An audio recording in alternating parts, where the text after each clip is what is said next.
آیت 188 اعوذ باللہ من الشیطان الرجیم بسم اللہ الرحمن الرحیم اور لا نہ ولا اور نہ تأکلوا کھاؤ اموالکم ایک دوسرے کا مال بینکم آپس میں بین درمیان میں کہتے ہیں نا بالباطل ناجائز طریقے سے غلط طریقے سے حرام طریقے سے وتدلو اور نہ رسائی حاصل کرو تو کا معنی ہوتا ہے بھیجو یا ڈالو اس کا جو روٹ ہے وہ ہے دلو یعنی دال لام و تو اس کا معنی ہوتا ہے ڈول ڈول کبھی آپ نے دیکھا ہو جن کے گھروں میں کنویں ہیں اور یا ایک لمبا سا ڈول ہوتا ہے اور چمڑے کا بھی بنا ہوا ہوتا ہے ڈول میں بورموں میں لوگ اسی سے یوز کرتے تھے پانی کے لیے اب کنویں کے اندر ڈول ڈالا جاتا ہے کیوں تاکہ پانی نکالا جائے اسی لیے نا پانی کے حصول کے لیے تو یہاں پہ بھی پیسہ یا رشوت اسی لیے دی جاتی ہے تاکہ اگلے سے اپنی مرضی کے مطابق کام لیا جائے اور حدیث طیبہ میں کیا حکم ہے کہ رشوت دینے والا رشوت لینے والا دونوں دوزخی ہیں بہرحال وتدلو اور نہ رسائی حاصل کرو بہا اس سے یعنی ناجائز طریقے سے تم رسائی حاصل نہ کرو الالحکام حاکموں تک حاکم کی جمع لتأکلوا تاکہ تم کھاؤ فریقا کچھ حصہ من سے اموال مال الناس لوگوں سے اور نہ کھاؤ ایک دوسرے کا مال آپس میں ناجائز طریقے سے اور نہ رسائی حاصل کرو اس مال سے یعنی رشوت دے کر حاکموں تک تاکہ یوں کھاؤ کچھ حصہ لوگوں کے مال کا بالاسم ظلم سے وانتم حالانکہ تم تعلمون جانتے ہو اللہ نے یہ حرام کیا ہے جانتے بوجھتے تم یہ رسائی حاصل نہ کرو آیت کریمہ میں باطل طور پر کسی کا مال کھانا حرام بتا دیا خواہ وہ لوٹ کر ہو چاہے چھین کر ہو چاہے چوری سے ہو چاہے جوئے سے ہو یا حرام کاموں سے یا حرام چیزوں کے بدلے ہو یا خصوصی طور پر رشوت ہو یا جھوٹی گواہی یہ سب ممنوع اور حرام کام ہیں سے ایک مسئلہ بھی جو ہے وہ پتہ چلتا ہے کہ ناجائز فائدے کے لیے کسی کے اوپر مقدمہ بنانا اور اس کو حکام تر لے کر جانا ناجائز اور حرام ہے اسی طرح اپنے فائدے کی غرض سے دوسروں کو نقصان پہنچانے کے لیے حکام پر اثر ڈالنا رشوتیں دینا یہ حرام ہے حکام تک رسائی رکھنے والے لوگ اس آیت کے حکم کو پیش نظر لازمن رکھیں کیونکہ حضرت ابو بکر صدیق سے مروی ہے مصطفیٰ کریم صلی اللہ علیہ وسلم نے ارشاد فرمایا وہ شخص ملعون ہے لعنتی ہے اللہ کی رحمت سے دور ہے وہ شخص ملعون ہے جو اپنے مسلمان بھائی کو نقصان پہنچائے یا اس کے ساتھ دھوکہ کرے ہمیں کیا معلوم ہوا کہ جھوٹی گواہی جھوٹی وکالت یہ جو وکیل جھوٹے بیانات لوگوں کو رٹوا رہے ہوتے ہیں تو یعنی جھوٹی وکالت جھوٹے مقدمے کی پیروی اور کوشش اور اجرتیں یہ سب چیزیں درست نہیں بلکہ سیدھے سیدھے لفظوں میں حرام ہیں اسلامی نظام معاشیات کا ایک خوبصورت قاعدہ جو اس آیت مبارکہ میں ہے وہ ہمیں اپنے پلے باندھ لینا چاہیے کہ ناجائز طریقے سے لوگوں کے مال نہ کھاؤ وہ شخص جس نے ایسے طریقے سے مال حاصل کیا جس کی شریعت نے اجازت نہیں دی تو اس نے گویا کیا کیا باطل ذریعے سے کھایا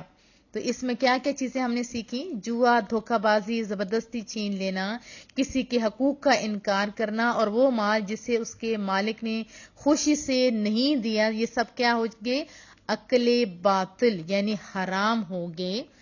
قرطبی نے یہ اس کی مزید وضاحت کی کہ اگر کوئی شخص رشوت دے کر یا جھوٹی قسم کھا کر یہ جھوٹی گواہیاں دلوا کا جو بڑا ہی غلط طریقہ ہے جھوٹی گواہی دینے والوں کو بھی اللہ کا خوف کرنا چاہیے بڑے بڑے مقدمات میں نے دیکھے کہ اس طرح انہوں نے اپنے مطابق حل کروا لیے تو جھوٹی گواہی دینے والوں کو ملا کیا ہوگا بہرحال جھوٹی گواہیاں دلوا کر اپنے حق میں فیصلہ کرا لے تو قاضی کا فیصلہ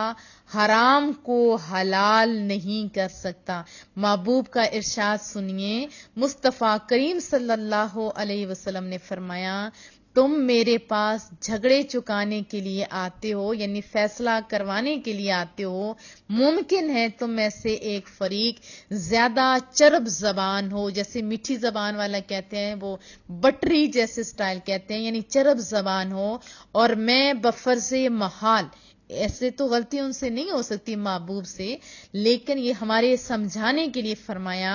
کہ بفرض محال اس کے حق میں، یعنی اس کے چرب زبانی کی وجہ سے اس کے حق میں فیصلہ دے دوں، اگر میں کسی کو اس کے بھائی کا حق دے دوں تو وہ ہرگز نہ لے، بے شک وہ اس کے حق میں آگ کا ایک ٹکڑا ہے۔ اگر ہمارے جیسے باہمی لین دین کے یہ جو گیو اینڈ ٹیک کی چیزیں ہیں، قرآن کے اس حکم اور محبوب کے اس واضح ارشاد کے مطابق ہو جائیں تو کتنی مقدمہ بازیاں خود بخود ختم ہو جائیں۔ ان کی پیروی پر جو اتنا پیسہ لگایا جاتا ہے، بے اندازہ وقت لگایا جاتا ہے، وقت اور پیسہ دونوں بچ جائیں۔ ان مقدمہ بازیوں کا ایک بہت بڑا نقصان یہ بھی یاد رکھیں کہ قریبی رشتے ٹوٹ جاتے ہیں، اور جب رشتے ٹوٹ جاتے ہیں تو کیا محبتیں پھر رہتی ہیں؟ نہیں، باہمی محبت اور اخلاص کی جگہ نفرت اور دشمنی پیدا ہو جاتی ہے، اور بے سکونی میں بھی بھلا کوئی زندگی ہے؟ اگر ہم قرآن کریم کے اس حکم کو سچے دل سے مان لیں تو کیا ہوگا؟ اسلامی معاشرہ ان ساری خرابیوں سے پاک ہو جائے گا، انسان کی نظر اپنے اللہ پہ رہے گی، جو اس نے دیا ہے اس میں برکتیں بھی ہوں گی، اور ماحول اتنا پاکیزہ خوشگوار بن جائے گا جس کا ہم اس وقت تصور بھی نہیں کر سکتے کہ کاش۔ اتنے دکھ سے میں بھی کہتی ہوں کہ ہم لوگ قرآن و سنت سے جتنے دور بھاگ رہے ہیں، ہم لوگ بے چینیوں کا جو ہے وہ اپنے لیے سامان کر رہے ہیں۔ کاش ہم قرآن کریم کو سینے سے لگانے والے مسلمان، اس پہ عمل کرنے والے بھی بن جائیں، اور اس کے عمل کا جو فوائد ہیں وہ بھی جس دن ہمیں احساس ہو جائے گا، پھر دیکھیے کتنی امن کی زندگی ہے۔ کوئی کسی سے نہیں ڈرے گا، پھر ہم اپنے اللہ سے ڈریں گے، دنیا بھی اچھی اور آخرت بھی اچھی۔ دوسروں کے مال ناجائز طور پہ کھانے کا پہلے بھی رواج تھا، ابھی بھی یہی طریقہ ہے کہ حکام کو رشوت دے کر سے اپنے حق میں فیصلہ کرایا جاتا ہے، تو اس ناپاک طریقے کی ممانت کو الگ کریم رب نے واضح طور پہ ذکر فرما دیا۔ لفظ تدلو جو ہے نا، وہ ایک دفعہ سمجھا دیتی ہوں، یہ ماخوذ ہے ادلاء سے، الف دال لام الف اور حمزہ، ادلاء، اس کا معنی ہے رسی کو کنویں میں پانی نکالنے کے لیے لٹکانا بھی بتایا، اور یہ دوسرے طریقے سے بتا رہی ہوں، اس سے مراد کسی چیز تک پہنچنے کا ذریعہ بنانا۔ فریق کا معنی گروہ بھی ہے، اور کسی چیز کے حصے اور جز کو بھی فریق کہتے ہیں۔ ہم نے کیا سیکھا؟ اللہ کا بہترین اور پیارا سا ہم لوگوں کو سکون میں رکھنے کے لیے ایک اصول بتایا گیا۔ بے سکونی کی جو ٹیبلٹس لی جاتی ہیں اور کیا کیا باتیں جو لوگ میرے ساتھ شیئر کرتے ہیں، ان مسائل سے بچنے کے لیے ایک رول جو ہم نے سیکھا، آج پکا تہیہ کریں کہ ہم انشاءاللہ تعالی اللہ کے بتائے ہوئے طریقے پر چلیں گے۔ جب اس کے مطابق چلیں گے تو پھر کریم رب ہمارے لیے آسانیاں پیدا کرے گا۔ کیا فرمایا رب نے؟ نہ کھو ایک دوسرے کا مال آپس میں ناجائز طریقے سے، باطل طریقے سے، اور نہ رسائی حاصل کرو اس مال سے یا اس مال سے رشوت دے کر حاکموں تک، تاکہ یوں کھاؤ کچھ حصہ لوگوں کے مال کا ظلم سے، گناہ سے، حالانکہ تم جانتے ہو کہ اللہ نے یہ حرام کیا ہے۔ توقع رکھوں انشاءاللہ، بولیے۔ جب سونے کے لیے ہم لوگ عہد کریں گے، یقیناً ہمیں بہت ساری آسانیاں بھی ملیں گی، اللہ بھی راضی اور دنیا میں سکون کی نعمت بھی ملے گی انشاءاللہ تعالی۔ حضرت ابن عباس رضی اللہ تعالیٰ عنہ فرماتے ہیں کہ یہ جو آیت مبارکہ ہے نا، اس شخص کے بارے میں ہے جس پر کسی اور کا مال ہو، یعنی جس کے پاس کسی اور کا مال ہو اور اس حقدار کے پاس کوئی دلیل نہ ہو، تو یہ شخص جو انکار کر جائے، یعنی مال کسی اور کا ہو لیکن یہ انکار کر جائے اور حاکم کے پاس جا کر بری ہو جائے، حالانکہ وہ جانتا ہے کہ اس پر اس کا حق ہے، وہ اس کا مال کھا رہا ہے اور حرام کھا رہا ہے، تو وہ کیا کر رہا ہے؟ اپنے آپ کو گناہگاروں کی لسٹ میں شامل کر رہا ہے۔ اسی طرح حضرت مجاہد ہیں، سعید بن جبیر ہیں، حضرت حسن ہیں اور بہت بڑی بڑی ہستیاں فرماتی ہیں، اس کے باوجود کہ تجھے پتہ ہے کہ تو ظالم ہے تو پھر تمہیں کیا چاہیے؟ تمہیں جھگڑا نہیں کرنا چاہیے۔ ایک اور ہم نے کیا سیکھا کہ جیسے حدیث طیبہ سے بھی ثابت ہوا کہ چرب زبانی کے تحت اگر فیصلہ ہو جاتا ہے،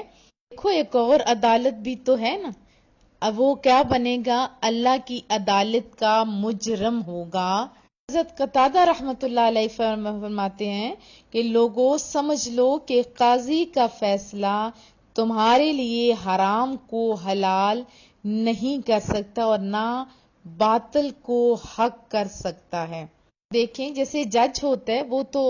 گواہوں کو یا ظاہری جو حالات ہوتے ہیں یا اپنے عقل کے مطابق فیصلہ کرتا ہے، تو وہ غلط بھی ہو سکتا ہے، یعنی ممکن ہے،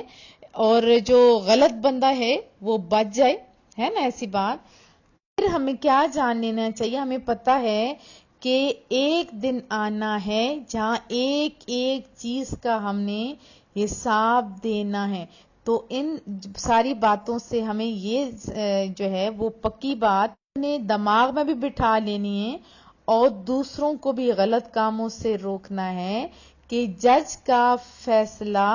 وہ غلط کو درست ثابت نہیں کر سکتا، کیونکہ وہ تو بظاہر اگر کر بھی جاتا ہے تو جھگڑا بھی باقی ہے۔ کب کے دن کے لیے؟ قیامت کے دن اللہ تعالیٰ پھر جمع کرے گا اور باطل والوں پر حق والوں کو غلبہ دے کر ان کا حق ان سے دلوائے گا، اور دنیا میں جو فیصلہ ہوا تھا اس کے جو خلاف ہوگا، اپوزٹ فیصلہ جب ہوگا تو پھر کیا ہوگا؟ ابھی تو ہم اس کو چیز دے سکتے ہیں لیکن قیامت والے دن ہم لوگ چیز نہیں دے سکیں گے، ہمیں اپنی نیکیاں دینی ہوں گی۔ پہلے ہی ہم لوگ کتنی نیکیاں کر رہے ہیں کہ اگر کر بھی رہے ہیں تو پھر اس دن تو ہم لوٹا سکتے ہیں ان کی چیز، اس دن ہم نیکیاں دیں گے تو پھر پلے رہ کیا جائے گا؟ اس لیے ہم نے یہ بار بار میں ریپیٹ کر رہی ہوں کہ اپنے مال جو اللہ نے آپ کو دیے ہیں اسی پر نظر رکھیں، دیکھیں پتہ نہیں وہ بھی آپ کے نصیب میں ہے یا نہیں، بجائے اس کے کہ دوسروں کے مالوں پہ نظر رکھیں اور دنیا بھی خراب کر لیں اور آخرت بھی خراب کر لیں۔ دنیا خراب کیسے کہ بظاہر مانا آپ کے پاس دولت آ جائے گی، کچھ بھی آ جائے گا، آپ کا ضمیر کبھی مطمئن نہیں ہوگا اور دیکھنے والے لوگ کبھی آپ پہ ٹرسٹ نہیں کریں گے۔ نہ سکون رہا تو نہ آخرت میں جنت ملی تو پھر کیا ملا؟ آپ سوچئے۔ غلط مقدمات کی وجہ سے اتنی زیادہ ابھی میں دیکھتی ہوں کہ لمبی لمبی ڈیٹس پڑ رہی ہوتی ہیں اور بیچارے لوگ ٹائم اور پیسہ ضائع کر رہے ہوتے ہیں۔ یہ پیسہ کیوں نہ آپ لوگ اپنی آخرت کے لیے کچھ کر جو، یا اسی سے کچھ کسی بھلے کا کام کر لو، اپنی چیز ہو، ستھری چیز ہو، حلال ہو تو اس کا فائدہ ہے، بجائے اس کے کہ حرام کماؤ تو ہر ٹائم بھی ہر لمحے ہی خطرے مول لینے والی بات ہوتی ہے۔ ہمارے سامنے آئے دن مقدمات آتے رہتے ہیں کہ فلاں نے اتنی جائیداد اکٹھی کر لی تھی اور اس کے ساتھ پھر یہ ہوا تھا، تو بجائے اس کے کہ کل ہمارے ساتھ بھی ہو، آج سے ہم نے پکا تہیہ کرنا ہے کہ نہ غلط کریں گے، نہ غلط کرنے دیں گے انشاءاللہ تعالی۔